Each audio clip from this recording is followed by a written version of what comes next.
what's going on?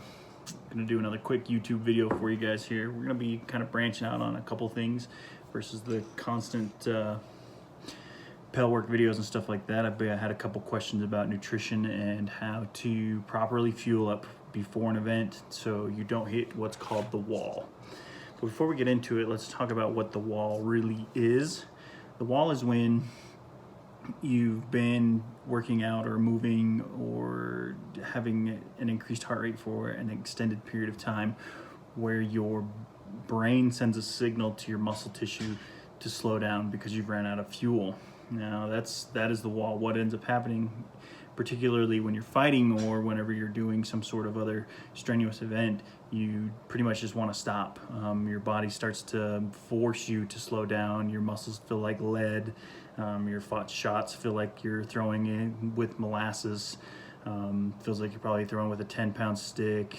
Your shield feels like it's 500 pounds and everything just seems to be moving very slow. It almost probably even feels like you're trying to breathe underwater is the best way that I could describe hitting the wall. Everybody's done it. I know you have if you fought for an extended period of time, especially at events. And this video is how to kind of prevent that from happening. With that being said though, I want you to know that your body can't eat, out-eat poor training. So if you haven't actually been physically training for your event, or if you haven't been physically training just to simply fight, I know there's a lot of overweight fighters in the SCA and they seem to be doing really well because it's kind of an easy sport. But if you want to take it to that next level, I would highly suggest physically training just to get through these events. You're going to hit harder, you're going to hit faster, your body's going to feel better, and you're not going to hit that wall like we were talking before. Another thing, being physically fit also trains your body to use its energy more efficiently and effectively. So you're not going to be over burning calories for half the work that your body should be doing. If that makes sense at all. If it doesn't, I know I'm going to be throwing a lot of stuff out at you guys today, so if you have any questions, feel free to leave them in the comments or message me directly. I'd be more than happy to explain anything to you to help you out. Moving forward, so this is how I kind of prepare for events and how I've prepared for several events in the past, like Spartan races, half marathons, lifting events and stuff like that.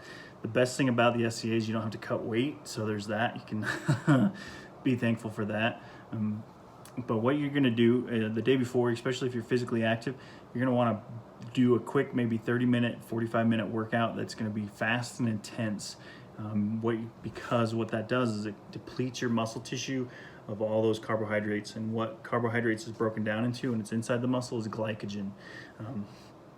And glycogen is just what your muscles use for energy. What's going to happen when you deplete your muscles of that glycogen, they're going to be craving it really, really bad.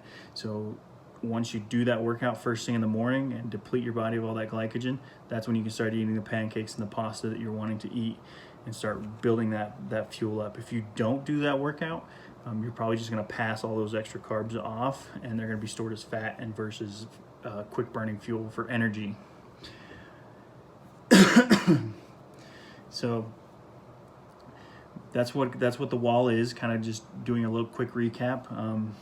When you deplete your body of all that glycogen, your body that's when it's going to hit that wall, and it's going to not have the excess energy to burn calories and stuff like that. It has energy to continue doing what you're doing. So it's going to force you to slow down. It's going to force you to feel like you're fighting in a bowl of molasses. Okay. So you do that quick workout in the morning, the day before the event. So if you're fighting Saturday, you're going to do this on Friday. Okay. Burn up those glycogen stores as quick as you can that morning, and then start eating. Oblige your muscles with the pancakes and the pasta. Carb loading can help. Yes, it can. Obviously, it's going to help, but other factors can influence fatigue too, which is lack of training, aka rule number 1, which is, that's right, cardio. Like we were saying before, so diet cannot overcome lack of training. The next thing that you need to take into question is, are you eating, or can you eat while you're fighting or while you're moving? If the answer is yes, then carb loading really isn't that necessary. You don't need to carb load the day before. Just get a good breakfast in that morning. Some pretty easy, like, you don't want to eat heavy carbs the day of, obviously, or I don't personally. If you can eat pancakes in the morning and then fight all day, more power to you. It's just going to have more, it's just going to give you more energy to use throughout the event, right? And then most of the time there are going to be water bearers out there that are bringing in fruit and Tootsie Rolls and candy and oranges and so on and so forth, so pickles and so on. Make sure that you're eating those consistently throughout the day, especially if it's a long fighting event. And for multiple days, that is also very important, right?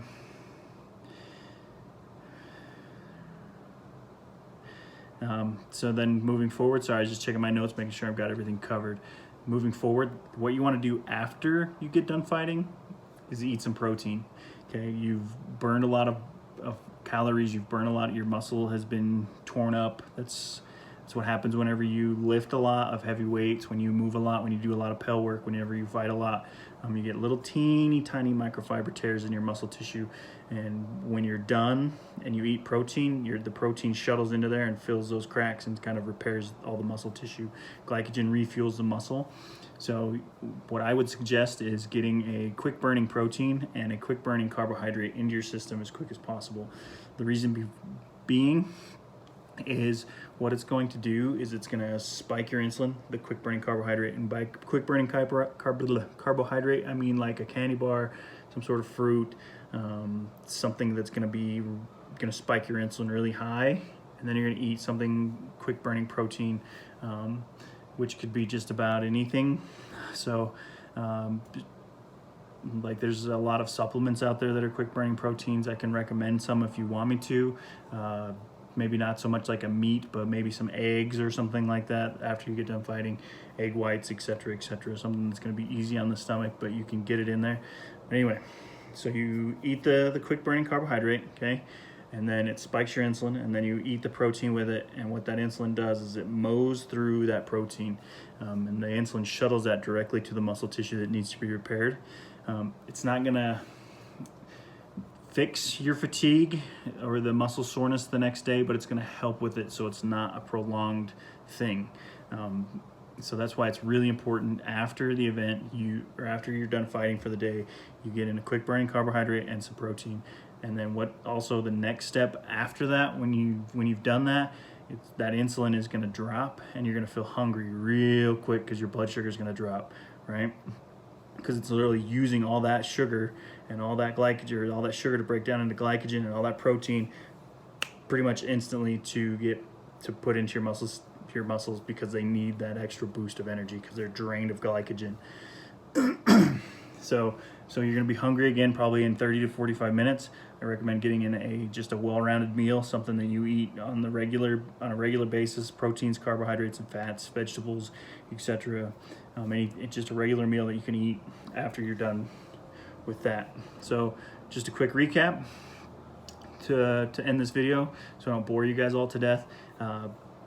Friday or the day before the event, whatever it is, do a quick workout, quick strenuous workout.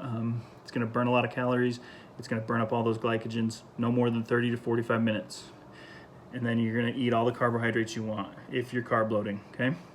That's only if you can't eat while you're moving, while you're fighting and stuff like that. If you're somebody that's going to get sick, if you eat something while you're getting sick, that Friday recommendation is for you.